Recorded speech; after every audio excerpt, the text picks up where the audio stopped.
Marami ang nagtanong sa atin tungkol dito sa mga bahay ng mga alagang hayop na aming ginawa. May bahay tayo ng baboy, kambing, bahay ng manok at meron din tayo dito para sa mga layer type na mga manok na simpleng bahay lamang. Kapag nangitlog na yung mga manok natin ay dumudulas na lamang palabas. Ganon din dito sa mga pabahay natin ng mga kambing at iba pang mga housing natin dito para sa mga free range na alaga. Dahil marami ding napatanong kung paano nga ba daw yung mga free range nating mga baboy, paano sila sumilong kapag tag-ulan. Dahil napapansin nila doon nga lang sa kainan ng ating baboy ay open area. Tapos may field tayo na nakalambat at nandun yung mga alaga nating baboy. Umpisan muna natin dito sa ginawa naming bahay ng mga layer type chicken. Ito ay inspired mula doon sa mga napuntahan nating mga farm na nag-alaga ng mga layer type chicken. Pero sa ngayon wala pa tayong mga layer type chicken na nilagay dito. Pero yung bahay nila ay naka-ready na para sa mga pang-itloging manok. Kung kaya't ito may tagasalo ng itlog dito sa labasan. At pa-slide naman ng konti yung sahig na tamang-tama lang na kapag mga itlog yung manok ay bababa doon sa tagasalo yung itlog nila. At dito naman sa bandang likod ay nilagyan natin ng pakainan na kawayan na isinabit lamang natin dahil ngayon madalas din doon sa mga ginawa nating kulungan ay walang ganito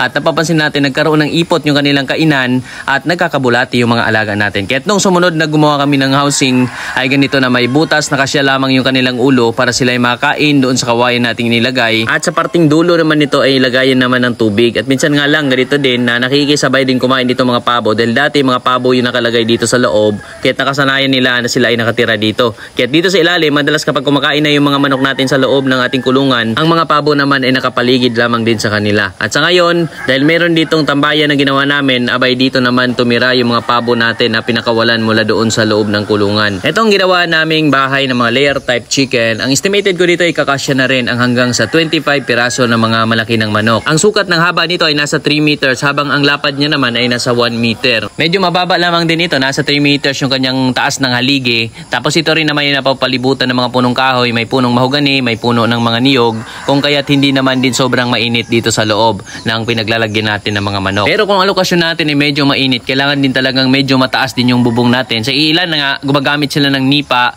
para hindi masyadong mainit doon sa loob. Dahil nga dito na mamalagi-lagi yung manok nang hindi naman ma-heat stroke yung mga manok. Simple lamang, maliit na housing lamang itong ginawa namin para sa pang-trial lamang ito. Na kapag ka naman ay naibigan natin na mag-alaga na mas marami, ay magtayo na tayo ng mas malaking pabahay naman. Dito kasi nais din muna natin na matry ng kaunti muna bago tayo mag-umpisa ng mas marami para naman ay mas matutunan din natin yung mga learnings na dapat pa nating matutunan doon sa aktual nating pag-aalaga. Doon naman sa mga alaga naming baboy, mga kambing, minsan na rin ay dito nanganganak sa aming landahan. Dati kasi wala pa kami pabahay kahit sa landahan muna. At sa loob naman ng free range area ay meron na dito mga housing na aming ginawa. May mga bahay kubo, kamalig, kung saan dito sumisilong din ang mga baboy. Ganon din dito sa bahay ng kambing. Dahil magkasamang free range itong mga inahing baboy at mga kambing natin ay nakikisilong din maging dito sa bahay ng kambing itong mga alaga nating baboy. So ginawa natin itong pinagsama natin mga kambing, baboy at maging yung mga manok ay minsan ay nandito na rin sa loob ng free range area. Sa panahon naman ng panganak ng kambing or ng mga baboy ay dapat ay magkahiwalay sila. Kaya ang ginagawa natin kapag malapit na mga itong mga baboy ay tinatalian na ito sa labas, or kapag panahon naman na hindi pa manganak yung mga baboy, yung kambing naman ang manganak,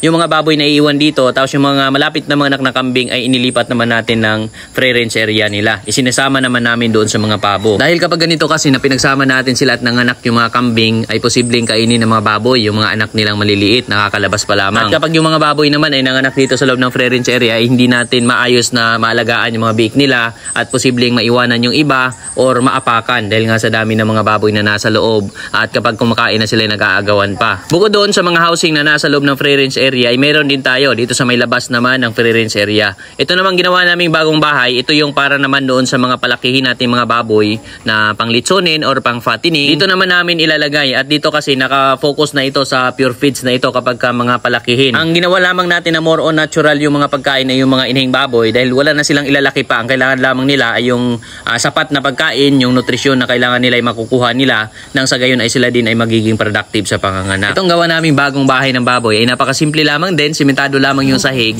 tapos nakapalibot naman sa kanya ay kawayan. Pagdating naman dito sa bahay ng manok namin ay simple lamang din, gawa sa kawayan at ang bubong niya lamang ay nipa. Pero dito naman ay walang problema kahit yero naman yung ibubong natin dahil nga yung mga alaga natin dito ay wala naman dito sa araw. Nasa gabi lang sila dyan or kapag maulan sumisilong sila, pero kapag ka araw naman ay umaalis sila at pumupunta doon sa mga damuhan. More on natural din ang kinakain ng mga alaga natin dito dahil nga doon sa ranging area nila na may mga damo at may mga insekto din na kanilang nakakain. At yan yung mga ilan sa mga housing natin dito para sa mga alagang hayop at yung mga paraan din namin sa pagpapalaki ng mga alaga namin.